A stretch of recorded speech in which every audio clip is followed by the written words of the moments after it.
Cristo resucitó, la tumba está vacía, Él está sentado a la diestra del Padre, Él es nuestro Rey, nuestro Dios, nuestro amo, nuestro Señor. Qué bueno estar en su casa junto a su pueblo alabando su santo nombre. Pero ciertamente, hermanos, cuando lleguemos a la gloria y estemos todos juntos, de todo pueblo, toda tribu, lengua, nación, qué glorioso será poder alabar todos juntos al Cordero. Y hoy tuvimos un pequeñito ensayo al tener aquí hermanos de México, de Colombia, de Chile, de República Dominicana, de Cuba, de Estados Unidos, de Puerto Rico. ¿Qué se me está quedando? Costa Rica. Wow, gracias al Señor que tenemos la oportunidad de poder alabar juntos en esta mañana al pueblo de Dios. Yo les pido por favor que vayan conmigo a segunda a los Corintios, pero esta vez no al capítulo 1, sino al capítulo 12. Segunda a los Corintios, capítulo 12. No vamos a continuar, obviamente, nuestra serie en Primera a Tesalonicenses. Dice así la palabra del Señor: el gloriarse es necesario, aunque no es provechoso. Pasaré entonces a las visiones y revelaciones del Señor. Conozco a un hombre en Cristo que hace 14 años, no sé si en el cuerpo, no sé si fuera del cuerpo, Dios lo sabe, el tal fue arrebatado hasta el tercer cielo. Y conozco a tal hombre, está hablando de sí mismo, si en el cuerpo o fuera del cuerpo, no lo sé, Dios lo sabe, que fue arrebatado al paraíso y escuchó palabras inefables que al hombre no se le permite expresar. De tal hombre sí me gloriaré, pero en cuanto a mí mismo no me gloriaré, sino en mis debilidades. Porque si quisiera gloriarme no sería insensatos, pues diría la verdad. Es decir, si quisiera gloriarse de esa visita al paraíso, mas me abstengo de hacerlo para que nadie piense de mí más de lo que ve en mí u oye de mí. Y aquí está mi texto que voy a estar exponiendo en esta mañana. Y dada la extraordinaria grandeza de las revelaciones, por esta razón, para impedir que me enalteciera, me fue dada una espina en la carne, un mensajero de Satanás que me abofetee para que no me enaltezca. Acerca de esto 3 veces he rogado al Señor para que lo quitara de mí. Y Él me ha dicho: te basta mi gracia, pues mi poder se perfecciona en la debilidad. Por tanto, muy gustosamente me gloriaré más bien en mis debilidades, para que el poder de Cristo more en mí. Por eso me complazco en las debilidades, en insultos, en privaciones, en persecuciones y en angustias, por amor a Cristo, porque cuando soy débil, entonces soy fuerte. Vamos a orar una vez más. Soberano Señor, cuánto necesita tu pueblo tu palabra.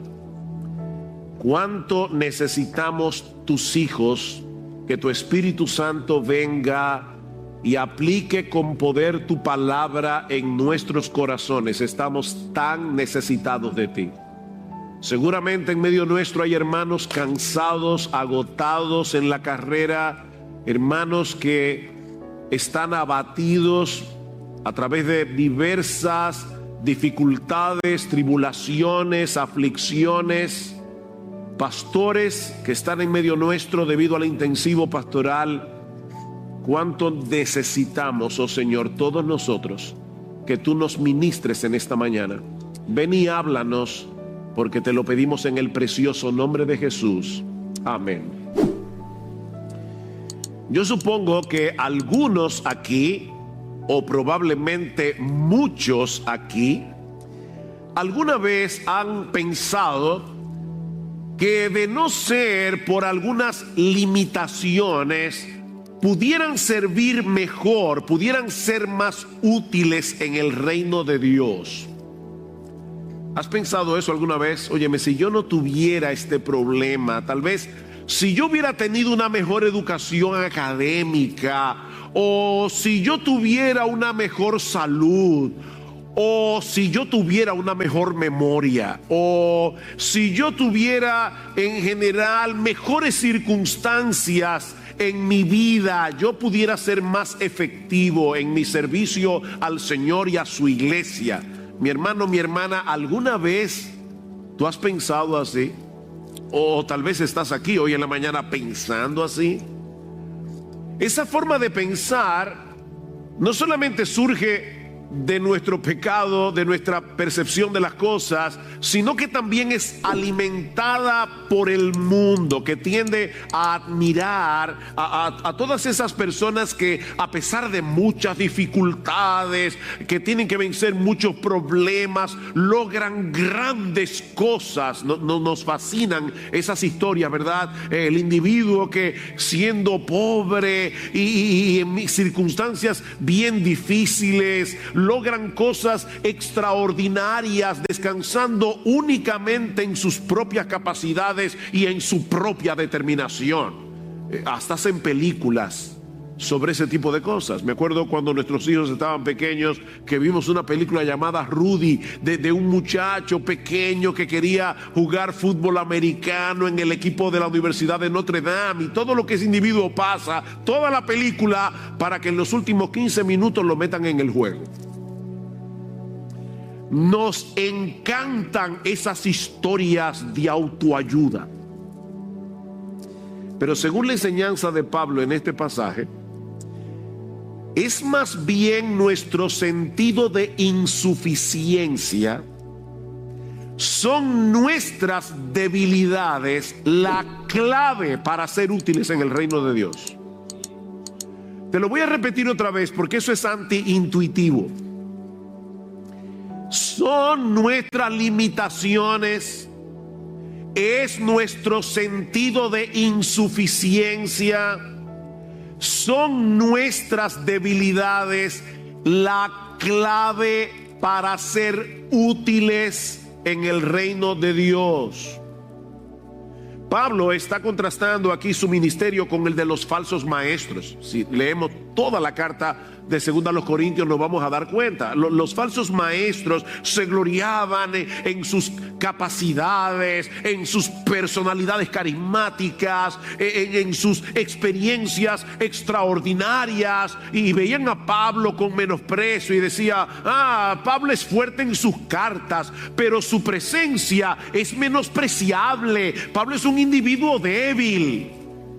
Y dice Pablo al final: sí, tienen razón, pero ahí es precisamente donde yo me glorío.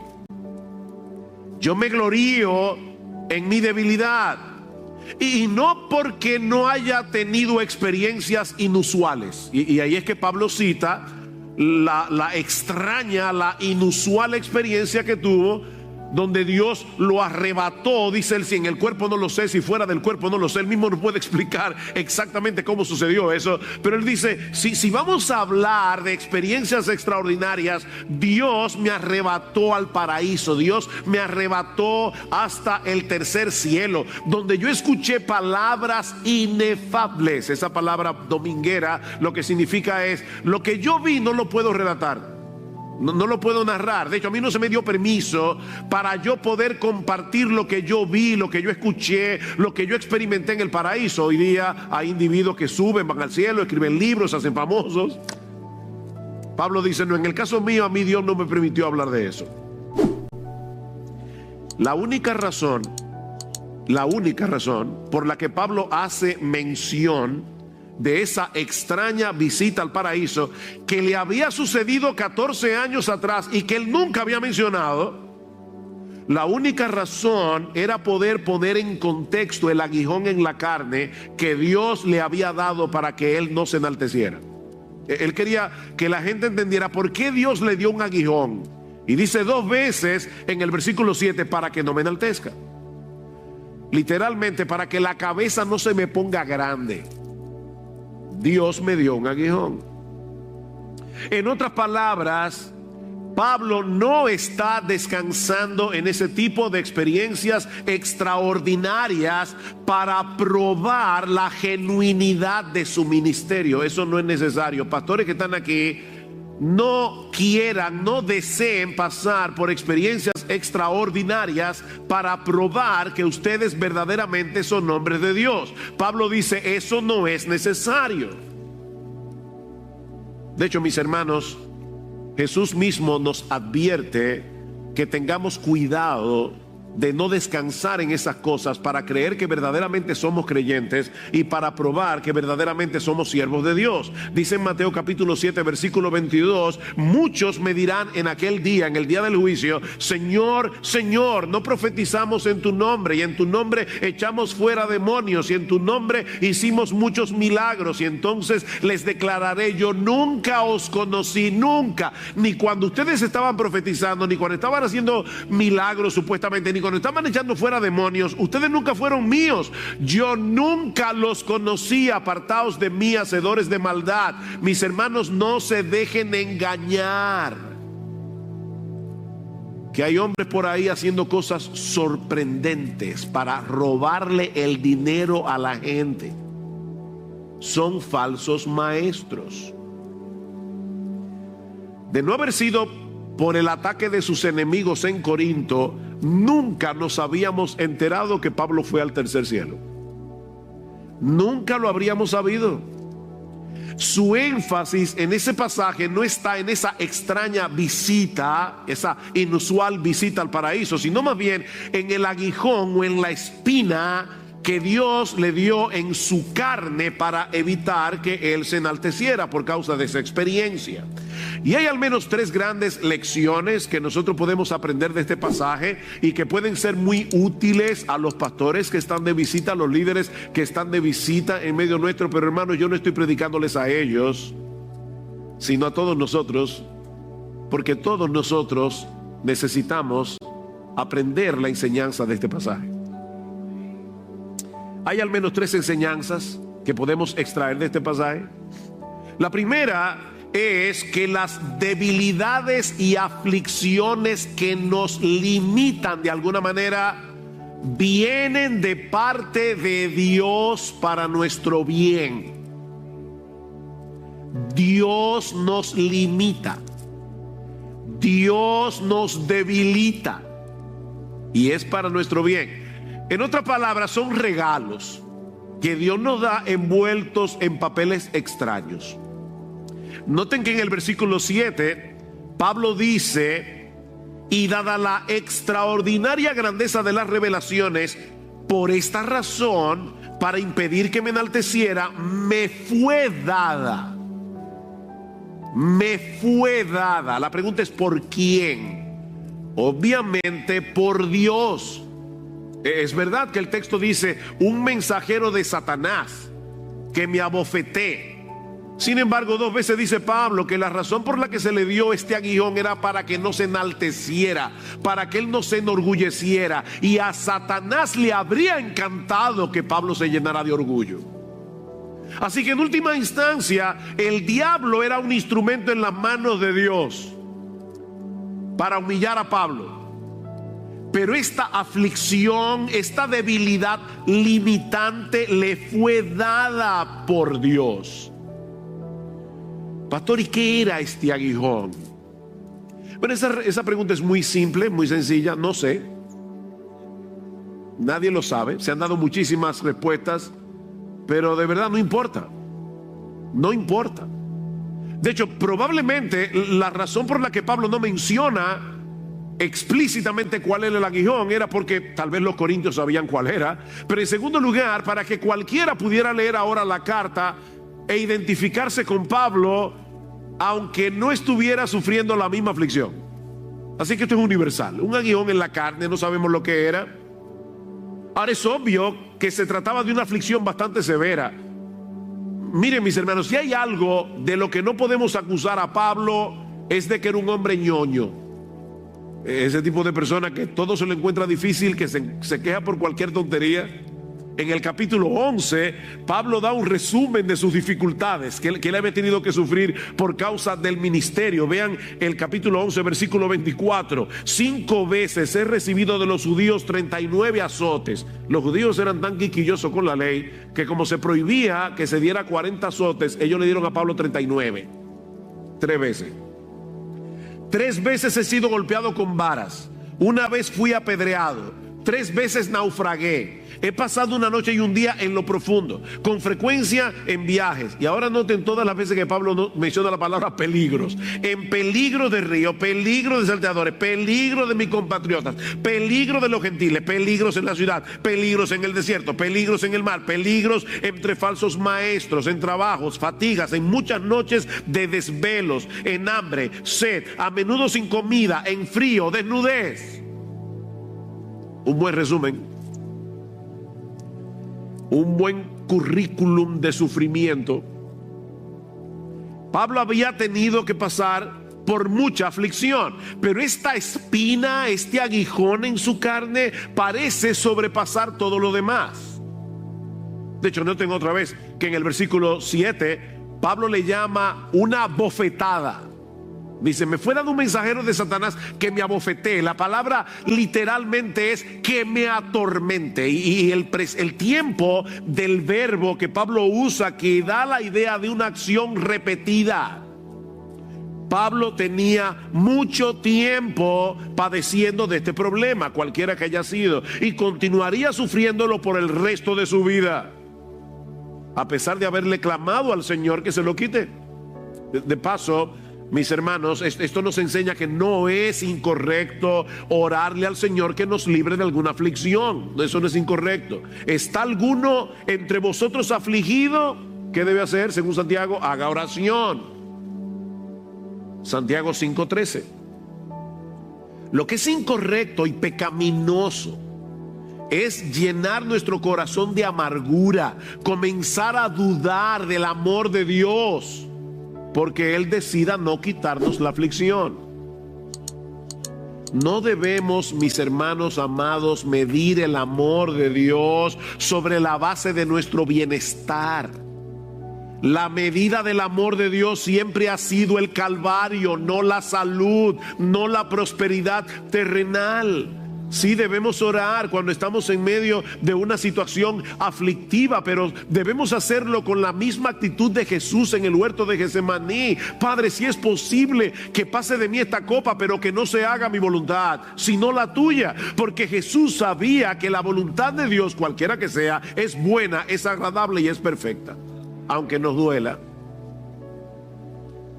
la voluntad de Dios es buena, es agradable, es perfecta. Este aguijón fue el medio que el Señor usó para mantener a Pablo en humildad, a pesar de que de alguna manera que tampoco entendemos, un agente satánico estuvo envuelto en el asunto.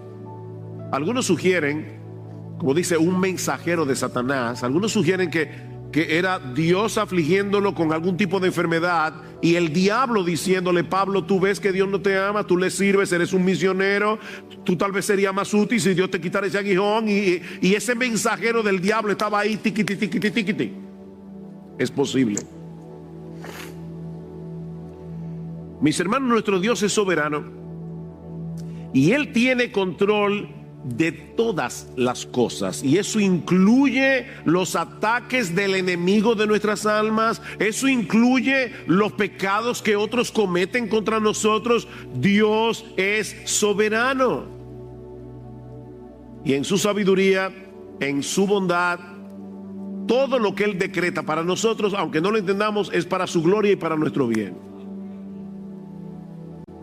Así que noten que en un mismo suceso el diablo y Dios estaban envueltos. Dios está tratando de hacer algo en la vida de Pablo y el diablo también. Yo no sé si ustedes se dieron cuenta del contraste, porque honestamente yo no lo había visto hasta esta semana, y he leído ese pasaje un montón de veces. Eso es lo bueno de la Biblia, es un pozo sin fondo. Pablo está diciendo en el principio del pasaje: Dios me permitió ir al tercer cielo, y luego dice que le enviaron un mensajero desde el infierno. ¿Qué contraste? Comienza en el cielo y a la mitad un mensajero de Satanás. Un mensajero desde el infierno. Qué extraña es la vida, ¿verdad? La vida del creyente. Qué paradójica. Dios y el diablo obrando juntos, con dos propósitos muy diferentes. Y nosotros no somos ni títeres de Dios ni títeres del diablo. Dios está tratando de hacer algo en tu vida, el diablo está tratando de hacer algo muy diferente, y tú, en medio de la situación, no eres un títere. Nosotros somos responsables de reaccionar piadosamente, somos responsables de reaccionar sabiamente en medio de la providencia aflictiva, y eso nos lleva a nuestro segundo encabezado. Debemos aceptar gustosamente, no con resignación. Debemos aceptar gustosamente las limitaciones que Dios trae a nuestras vidas, porque Él será glorificado en nuestra debilidad. Para que no se distraigan, déjenme repetir otra vez. Cuando vienen esas limitaciones, vienen esas aflicciones, debemos aceptarlas gustosamente, no porque seamos masoquistas, no porque nos guste sufrir, no, a nadie le gusta sufrir, sino porque sabemos que Dios será glorificado, Cristo será glorificado en nuestra debilidad. Pablo le había pedido al Señor al menos en 3 ocasiones que lo libre de este aguijón. Y algunos comentaristas presuponen que Pablo se refiere a 3 ocasiones específicas en las que él percibió en una forma muy aguda el impacto debilitante de esta espina o de este aguijón en su carne. Pero como sucedió con el Señor en el huerto de Getsemaní, Dios tomó la decisión de fortalecerlo, pero no de librarlo. ¿Ven? Es una idea similar a la que Pablo expresa en el pasaje que leímos al inicio de este culto, segunda a los Corintios capítulo 1. Pablo dice: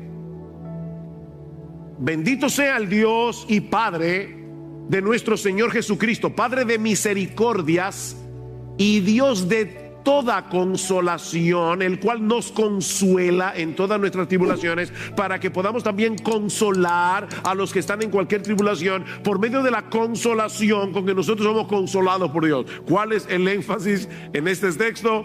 Consolación. Pero la palabra que se traduce como consolación no significa alivio, no significa reducción del dolor. Nosotros a veces pensamos en el consuelo cuando estamos en medio de un problema y de alguna manera viene Dios, interviene y nos libra de la aflicción. Pero esa no es la idea de la palabra, que de hecho es una palabra bastante fuerte que se usa en el idioma original. Dice John Stott que esta palabra significa más bien una renovación de fuerza a través del aliento. ¿Ustedes recuerdan cuando Jesús estaba orando en el huerto de Getsemaní? Y Dios envió un ángel. ¿Para qué envió al ángel? ¿Para librar a Jesús del dolor? No. Fue para fortalecerlo. ¿Para qué? Para que siguiera hacia la cruz. Jesús ya estaba sufriendo y viene un ángel a levantarlo, a decirle: sigue tu camino, todavía te falta morir. No es aliviarnos del dolor, es fortalecernos a través del aliento. Sigue diciendo John Stott: Pablo está alabando a Dios por su infinita provisión de fortaleza para ayudarnos a seguir adelante y a levantarnos en toda ocasión, que es la misma idea que encontramos en nuestro pasaje. Señor, quítame este aguijón. No, hijo mío, te basta mi gracia. Mi gracia es suficiente porque mi poder se perfecciona en la debilidad. Siempre que yo leo este pasaje no puedo evitar pensar en Spurgeon, porque Spurgeon, el gran predicador inglés, en una ocasión iba en su carroza de caballos a predicar en un lugar. Él estaba sumamente nervioso por el peso de la responsabilidad de la predicación, y dice que de repente recordó este texto: bástate mi gracia, mi poder se perfecciona en la debilidad. Y Spurgeon dice: por primera vez yo noté la ironía del texto y comencé a reírme a carcajadas en la carroza. ¿Por qué? Te basta mi gracia. Mis hermanos, ¿de qué tamaño es la gracia de Dios? La gracia de Dios no es algo que Dios da, es parte del carácter divino. O sea que la gracia de Dios es del tamaño de Dios. Y la pregunta es, ¿te basta su gracia? Usted sabe lo que es un guppy, ¿verdad? Un guppy es un pececito que es de agua salada, de agua dulce, pero es un pececito, es chiquitico. Es como decirle a un guppy, ¿te basta el Atlántico o tú necesitas más agua? Eso fue lo que Spurgeon entendió. Bástate mi gracia.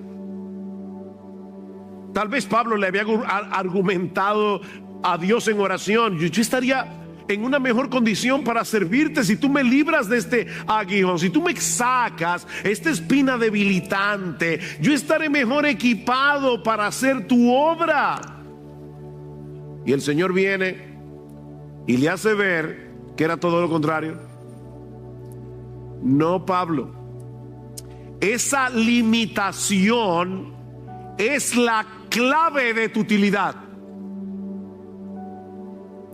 Es necesario que yo te mantenga así, porque esa es la manera que yo estoy utilizando para magnificar el poder de mi Hijo en ti.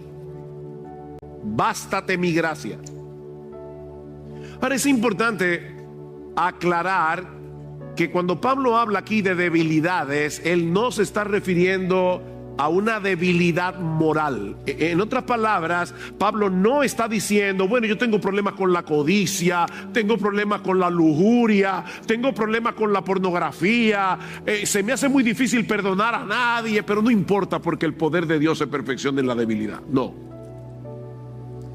Noten otra vez el versículo 10. Por esto me complazco en las debilidades. ¿En qué? En insultos, en privaciones, en persecuciones, en angustias. No son debilidades morales, son debilidades limitantes.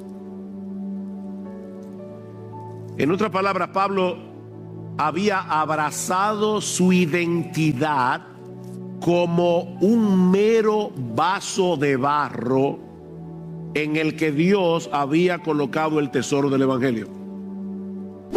En el capítulo 4, versículo 6, Pablo está explicando algo acerca de su ministerio. Dice: yo predico la palabra porque Dios, que mandó que de las tinieblas resplandeciese la luz, es el que resplandeció en vuestros corazones para iluminación del conocimiento de la gloria de Dios en la faz de Jesucristo. Pablo dice: yo soy un predicador del Evangelio, yo no me predico a mí mismo, y la razón por la que yo predico el Evangelio, a pesar de que Satanás ha cegado el entendimiento de los incrédulos para que no les resplandezca la luz del Evangelio de la gloria de Dios en la faz de Jesucristo, aunque los pecadores están ciegos, yo predico el Evangelio porque es a través de la predicación que el Dios que en Génesis capítulo 1 versículo 3 dijo: sea la luz, ahora viene a los corazones de los incrédulos y les dice: sea la luz, para que puedan ver la gloria de Dios en la faz de Jesús. Y ahora noten lo que dice el versículo 7. Pero, wow, qué ministerio más glorioso, ¿verdad? Pero tenemos este tesoro en vasos de barro, para que la excelencia del poder sea de Dios y no de nosotros. Ustedes ven el contraste. La grandeza de la gloria divina que se revela en el Evangelio y la fragilidad de los vasos que llevan el mensaje. Ese es el contraste. Nuestra debilidad, mis hermanos, no es un impedimento para que se manifieste el poder de Dios en nosotros. Eso magnifica su poder. Dios no necesita de grandes personalidades. Dios no necesita de grandes recursos para hacer su obra. No, mis hermanos, Dios hace evidente la extraordinaria grandeza de su poder al usar personas comunes y corrientes como tú y como yo.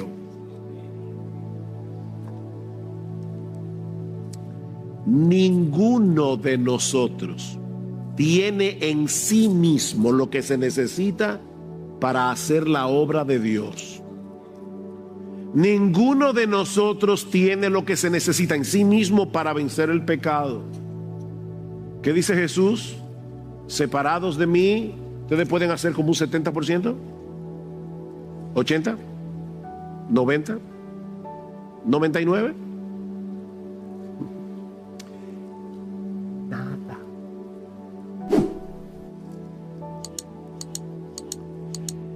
separados de mí, nada. Nosotros somos un ejército de nadas. Tú eres nada, nada, nada. El problema es que todos tenemos la tendencia a confiar en nosotros mismos. Ese es el problema. Y Dios en su bondad se encarga de recordarnos lo que somos a través de esos aguijones que nos debilitan, nos limitan, para que dependamos enteramente de Él. ¿Recuerdan lo que Miguel leyó en el capítulo 1 otra vez de 2 Corintios? Pablo dice, miren, ustedes no ignoran que cuando estuvimos en Asia fuimos abrumados de tal manera que hasta perdimos la esperanza de conservar la vida. Teníamos sentencia de muerte, dice Pablo, a fin de que no confiáramos en nosotros mismos, sino en Dios que resucita a los muertos. Dios, en esa aflicción en Asia, estaba destruyendo la confianza de Pablo, porque su poder se perfecciona en nuestra debilidad. Hermanos, es cuando estamos conscientes de nuestras deficiencias que clamamos desde lo más profundo de nuestro corazón por la asistencia de Dios. Y entonces Dios magnifica su gracia en nosotros y a través de nosotros. De ahí la sorprendente, extraña, inusual reacción de Pablo. ¿Cómo reaccionó Pablo ante estas limitaciones, debilidades, aflicciones en su carne, cuando Dios les reveló el propósito, como te lo está diciendo hoy a ti y a ti y a ti y a ti hoy en la mañana a través de su palabra? ¿Cómo reaccionó Pablo?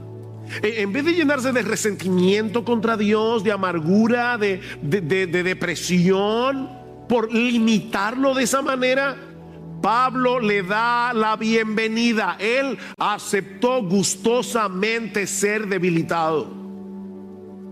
En el versículo 30 del capítulo 11, Pablo dice que si tiene que gloriarse de algo, dice, me gloriaré en mis debilidades.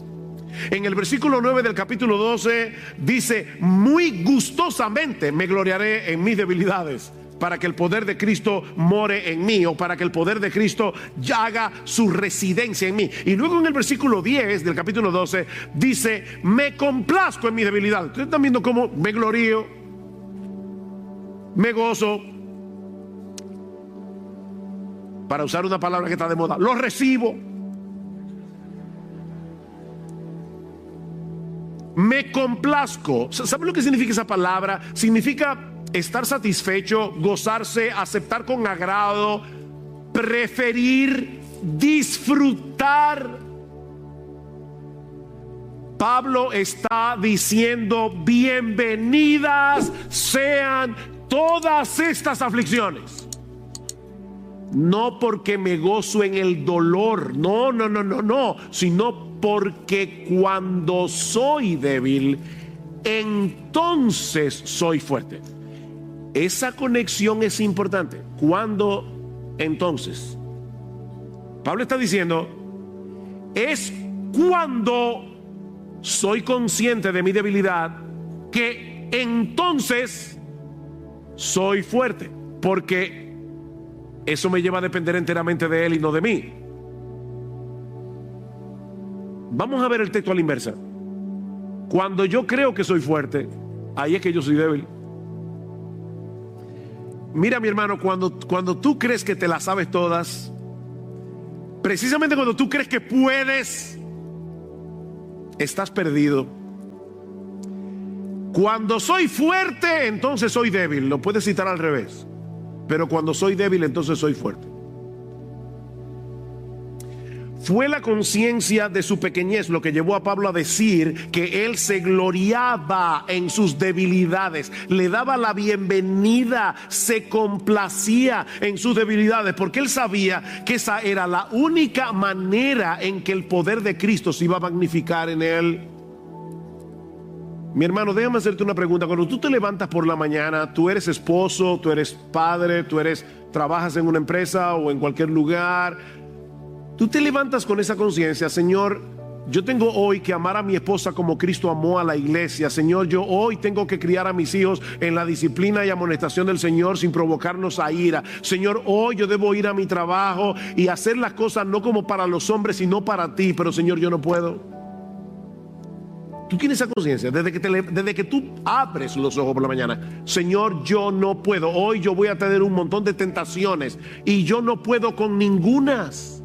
Por favor, ayúdame. Esposas, ¿ustedes creen que ustedes se van a someter a sus maridos sin la ayuda del Señor? ¿Como a Cristo? Hijos, jóvenes, niños, yo sé que someterse a los padres es difícil, porque yo también fui niño, yo también fui joven. Yo sé lo duro que es que te digan que no, yo lo sé. Pero jóvenes, niños, ustedes cuando se levantan por la mañana, si tú profesas ser cristiano, tú dices, oh Padre, yo tengo que someterme hoy a mis padres terrenales y yo sé que me va a ser difícil. Por favor, Señor Jesús, ayúdame.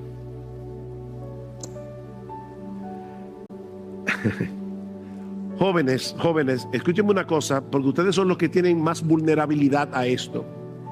No se dejen confundir por todos esos mensajes de autoafirmación que escuchamos todo el tiempo por todas partes. Tú puedes, tú tienes el potencial para hacer grandes cosas, solo tienes que creer en ti.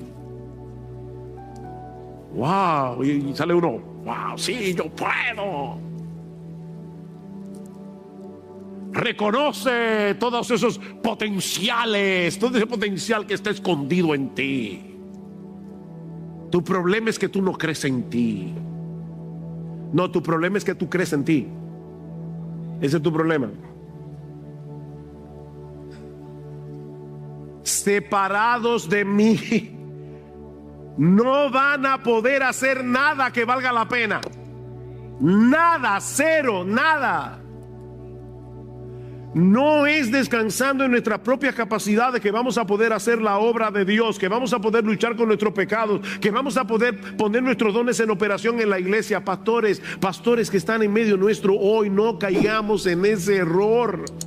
Si te vas a gloriar, que no sea en tus títulos, en los libros que tú has leído, en la capacidad que Dios te ha dado. Tal vez Dios te ha dado dones, qué bueno, pero óyeme, esos dones sin la ayuda del Espíritu Santo no te sirven de nada. Si te vas a gloriar en algo que sea en tu debilidad, no en tu potencial. Conozco el caso real de un joven muy tímido, muy tímido, y para colmo enfermizo, tenía un montón de problemas estomacales. Y un día un misionero pasó por su ciudad, vio el potencial de piedad de este joven, vio que a pesar de venir de un hogar mixto, papá inconverso, mamá creyente, él vio que este joven realmente amaba al Señor, amaba su obra.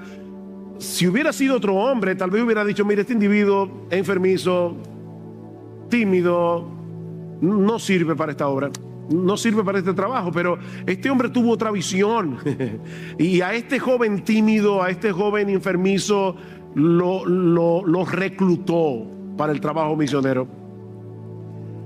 Si Pablo no hubiera tenido esa visión, hoy no tendríamos a Timoteo.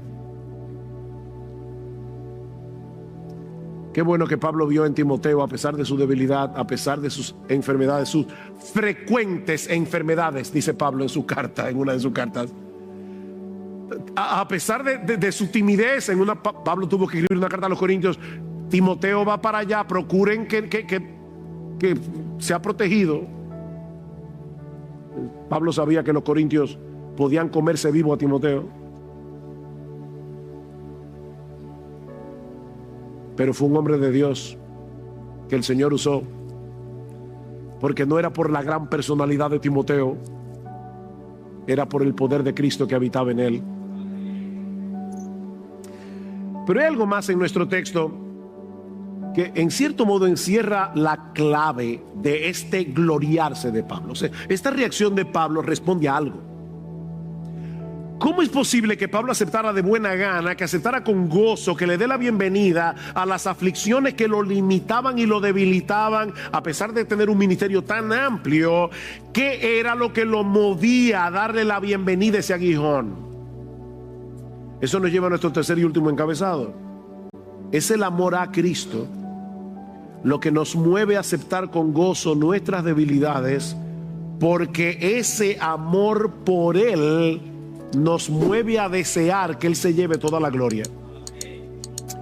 Es el amor a Cristo. La única cosa que te puede hacer a ti aceptar con gozo, gustosamente, estas limitaciones es porque tú amas a Jesús y tú quieres que Él se lleve la gloria. Versículo 10. Por eso me complazco en las debilidades, en insultos, en privaciones, en persecuciones y en angustias por amor a Cristo. Porque cuando soy débil, entonces soy fuerte. ¿Por qué? Por amor a Cristo.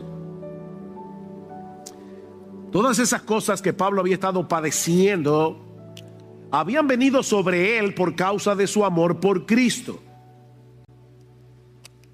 Y era ese mismo amor a Cristo lo que lo llevaba a abrazar con gozo esas aflicciones que lo limitaban, porque de esa manera se hacía más evidente el poder de Cristo actuando en él.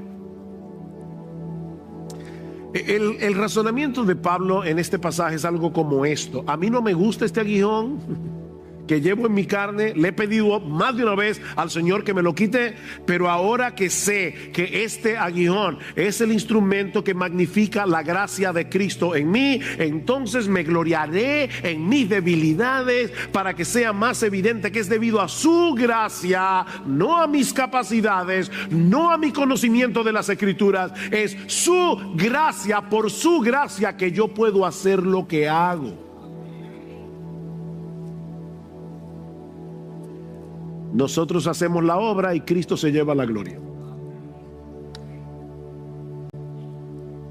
Porque a final de cuentas, mis hermanos, ¿hiciste algo útil para el reino de Dios? Fue su gracia. Su gracia en mí, ¿verdad? Como cantamos en uno de nuestros himnos. Su gracia en mí, divino don. Por la gracia de Dios soy lo que soy. 1 Corintios 15:10. Y su gracia no ha sido en vano para conmigo. Antes, yo he trabajado más que todos ellos, pero no yo, sino la gracia de Dios en mí. ¿Qué conciencia? La gracia de Dios en mí. Alguien ha dicho que la meta final de Dios en orquestar nuestras debilidades, escuchen, ya sea a través de un mensajero de Satanás o de una circunstancia molesta, o a través del fracaso de sueños acariciados por mucho tiempo. Todos nosotros tenemos sueños que se frustran en el camino. Y dice este autor, la razón por la que Dios hace eso es glorificar la suficiencia de la gracia y el poder de su Hijo. No logré lo que quería, se me frustró mi sueño, pero yo tengo a Jesús. Y eso es suficiente. Cuando es el amor a Cristo lo que nos domina y no nuestro amor propio, vamos a reaccionar adecuadamente ante la conciencia de nuestras propias limitaciones, porque Él hará evidente el poder de Cristo en nuestra debilidad, y de esa manera Cristo llevará la gloria, no nosotros. John Piper lo dice de esta manera: la más profunda necesidad que tú y yo tenemos en la debilidad y en la adversidad no es obtener un alivio rápido, sino una confianza bien cimentada de que las cosas que nos pasan forman parte del más grande propósito en el universo. Wow, ¿y cuál es ese gran propósito del universo? La glorificación de la gracia y el poder de su Hijo. Esa gracia y ese poder que lo llevaron a la cruz y lo mantuvieron allí hasta que la obra de amor fue consumada. Eso es lo que Dios, dice Piper, está construyendo en nuestras vidas. Ese es el significado de las debilidades, los insultos, las dificultades, las persecuciones y las calamidades que llegan a nuestras vidas por la providencia de Dios. Dios está procurando que solo Jesús sea exaltado. ¿Tú te acuerdas cuando tú te convertiste? ¿Qué fue lo que Dios usó para llevarte a los pies de Jesús en arrepentimiento y fe? Bueno, tú le pediste que te salve cuando te diste cuenta que tú no podías salvarte a ti mismo. O sea, Dios tuvo que hacerte ver tu impotencia para Él poder venir a rescatarte. De esa manera tú recibes la bendición y Él la gloria. Bueno, mi hermano, mira, es así como funciona toda la vida cristiana, no solo la conversión. De eso se trata. En cada paso de avance en nuestro crecimiento espiritual, en cada cosa que hagamos para la edificación del reino, no podemos. La misma actitud que te llevó a depender de Cristo para ser salvo, debes mantenerla día tras día para ser cada vez más santo y para ser cada vez más útil. La vida cristiana avanza como comenzó. No es que tú te conviertes en tu impotencia y ya luego eres empoderado. No. El problema es que el pecado todavía mora en nosotros y nos lleva a creer que somos suficientes, que podemos actuar en independencia, y por eso tratamos de hacer las cosas en nuestras propias fuerzas. Somos tan ignorantes que creemos que podemos hacer lo que realmente no podemos hacer. Pero Dios es tan bueno, tan sabio, que Él se encarga de usar aflicciones limitantes para aplastar ese sentido de autoconfianza y para llevarnos a experimentar la realidad de que Él es capaz, oye esto, hermano, Él es capaz de multiplicar las fuerzas del que no tiene ninguna. Isaías 40:29.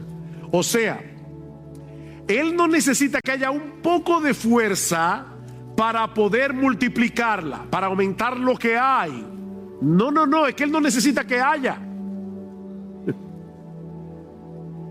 Él puede aumentar el vigor donde no hay absolutamente nada. Él multiplica las fuerzas del que no tiene ninguna. Él llama a las cosas que no son como si fueran. Romanos 4:17.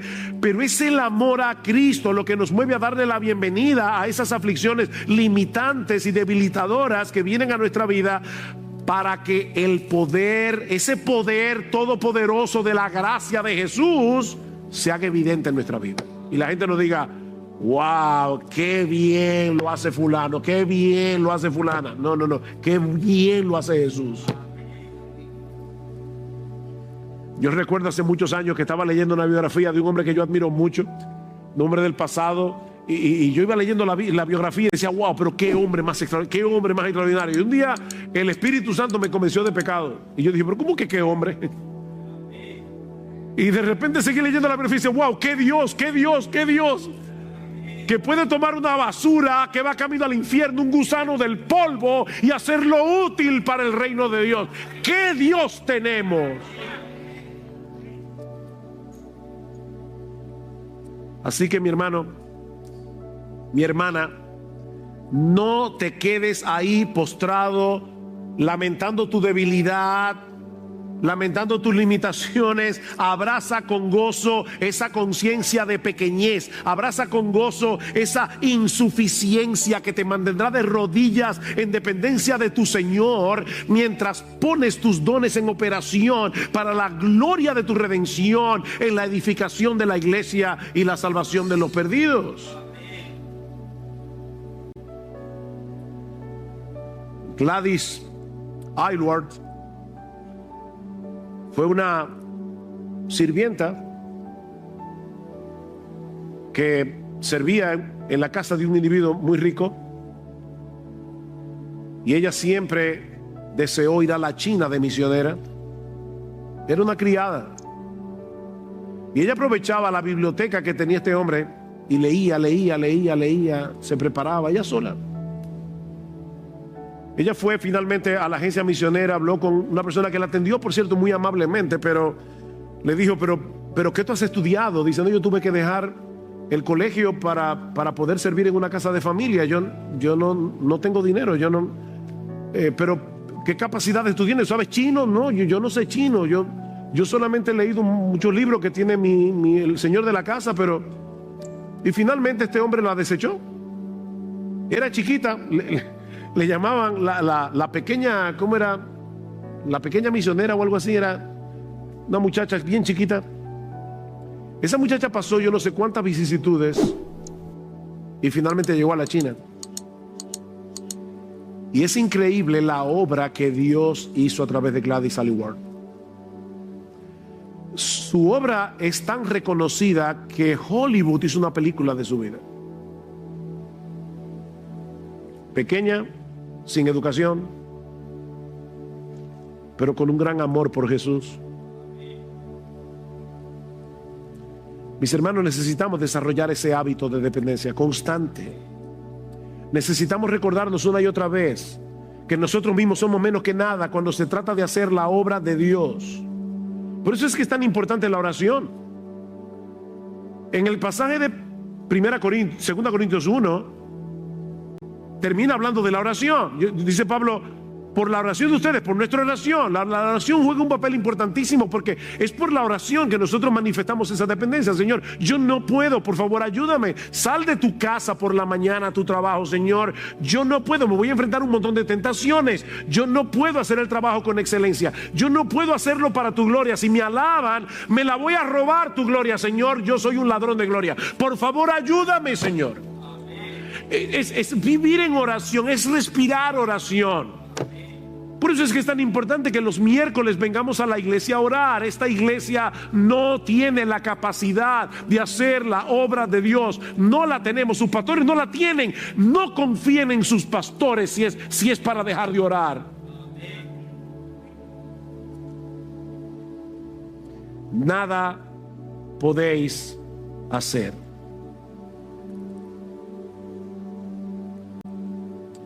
Separados de Cristo somos un cero a la izquierda. Pero mire, mis hermanos, como yo decía ahorita, un ejército de nadas no puede hacer nada. Pero cuando todas esas nadas se amparan en el Todopoderoso, las puertas del Hades no pueden frenar el avance de los ejércitos del Dios vivo. Las murallas pueden ser tan grandes como las de Jericó. ¿Y saben qué? Se caerán si gritamos en el nombre de Dios. No hay muralla que resiste ese poder. Así que el punto de este pasaje no es que nos quedemos postrados lamentando nuestras propias limitaciones y debilidades. No. Todos nosotros tenemos que poner nuestros dones al servicio del Señor y de su iglesia para que el cuerpo de Cristo siga siendo edificado, pero jamás se te ocurra hacerlo en tus propias fuerzas. Por amor a Cristo, ampárate en Él, para que solo Él reciba la gloria. Cada uno según el don que ha recibido, ministrelo a los otros como buenos administradores de la multiforme gracia de Dios. Si alguno habla, hable conforme a las palabras de Dios. Si alguno ministra, ministre conforme al poder que Dios da, para que en todo sea Dios glorificado por Jesucristo, a quien pertenecen la gloria y el imperio por los siglos de los siglos. Amén. Y si tú estás aquí sin Cristo, mi amigo, yo quiero invitarte en esta mañana a que aceptes el hecho de que es imposible, absolutamente imposible, salvarte por ti mismo. Que reconozcas tu impotencia. La Biblia dice que la salvación se obtiene únicamente por gracia, por medio de la fe. ¿Sabes por qué? Porque la fe magnifica, glorifica al Salvador, no al que cree. Y Dios diseñó toda la cosa para que su Hijo se lleve toda la gloria. Él se hizo hombre y murió siendo perfecto en la cruz del Calvario para pagar nuestra deuda con la justicia de Dios. Y ahora te ofrecen el evangelio, mi amigo, perdonar todos tus pecados, darte gratuitamente por gracia el don de la vida eterna si vienes a Cristo en arrepentimiento y fe, confiando únicamente en Cristo. Dice la Escritura, mi amigo, que Dios resiste a los soberbios. Dios da gracia a los humildes. Deja de creer que eres capaz de hacer lo que nunca podrás hacer. Y ven humillado a los pies del Salvador, clamando por misericordia. Y Él va a magnificar su gracia en ti, salvándote por gracia. En esta misma hora.